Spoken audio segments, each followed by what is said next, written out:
નમસ્કાર. News of Gandhinagar daily headlines today. વહેલી સવારે 7 અમદાવાદીને કાળ ભેટ્યો. દિલ્હીમાં ભાડુઆતના બાથરૂમ બેડરૂમમાં લગાવ્યા સ્પાય કેમેરા. વોટ્સએપમાં ગડબડી થતાં જ યુવતીને શક ગયો. આરોપી મકાન માલિકનો પુત્ર જ નીકળ્યો. ચારધામ યાત્રા 3 મહિનાથી બંધ. કપાટ બંધ થવામાં 40 દિવસ બાકી. ટેક્સી અને હોટલોનું ભાડું 30% સુધી ઘટ્યું. ભારતમાં સેક્સ એજ્યુકેશન જરૂરી. સુપ્રીમ કોર્ટે કહ્યું તે વેસ્ટર્ન કોન્સેપ્ટ નથી. તેનાથી યુવાનોમાં અનૈતિકતા નથી વધતી. તંત્રી સ્થાનેથી બેન્કો દ્વારા બોન્ડ્સ થકી ₹1.30 લાખ કરોડનું જંગી ભંડોળ ઊભું કરાશે. શેર બજારના ફ્યુચર એન્ડ ઓપ્શનમાં રોકાણ કરતા લોકોના કરોડો રૂપિયા છેલ્લા 3 વર્ષથી કેમ ધોવાઈ રહ્યા છે. ગુજરાતમાં ઘેર માંદગીના ખાટલા. 23 દિવસમાં તાવના 8500 કેસ. રોજના 337 દર્દી હોસ્પિટલ ભેગા. નડિયાદની સુલતાન પાર્ક સોસાયટીમાં 10 દિવસથી ગટરો ઉભરાતા હાલાકી. મંદી પક્ષના વધુ એક કેસે ભારતની વધારી ચિંતા. દુબઈથી કેરળ આવેલો મુસાફર પોઝિટિવ હોવાનું સામે આવતા એલર્ટ.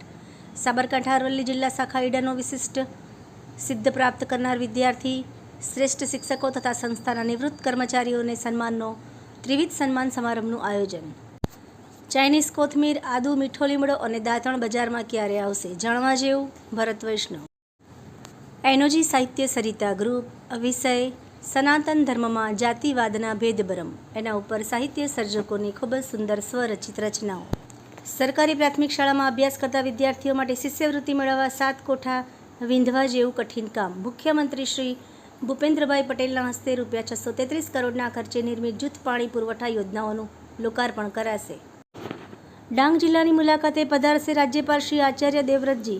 મુંબઈના બધા રેલવે સ્ટેશનને એઈડી મશીન અને રેલવે કર્મચારીઓને CPR ટ્રેનિંગ આપવા રોટરી ક્લબ બોમ્બે એરપોર્ટનું અભિયાન. શુક્રવારથી વિદ્યાર્થી અનઅધિકૃત રીતે વાહન લઈને સ્કૂલે જશે તો વાલી સામે કાર્યવાહી થઈ શકે છે. વાસંદા વિધાનસભાના ધારાસભ્ય અનંતભાઈ પટેલની ઉપસ્થિતિમાં આહવા ડાંગ ખાતે જનમંચ કાર્યક્રમ. સફાઈ અભિયાન માટે સફાઈ કર્મીઓના આરોગ્યને ધ્યાને રાખી આરોગ્ય શિબિરનું આયોજન કરાયું. નિરમા યુનિવર્સિટી ખાતે ડૉક્ટર RP સિંઘ દ્વારા ક્વોન્ટમ ટેકનોલોજી પર નિષ્ણાત સત્ર. આભાર. મીનાક્ષી રાવલ, ગાંધીનગર. ન્યૂઝ ઓફ ગાંધીનગર દૈનિક જન ફરિયાદ ન્યૂઝ.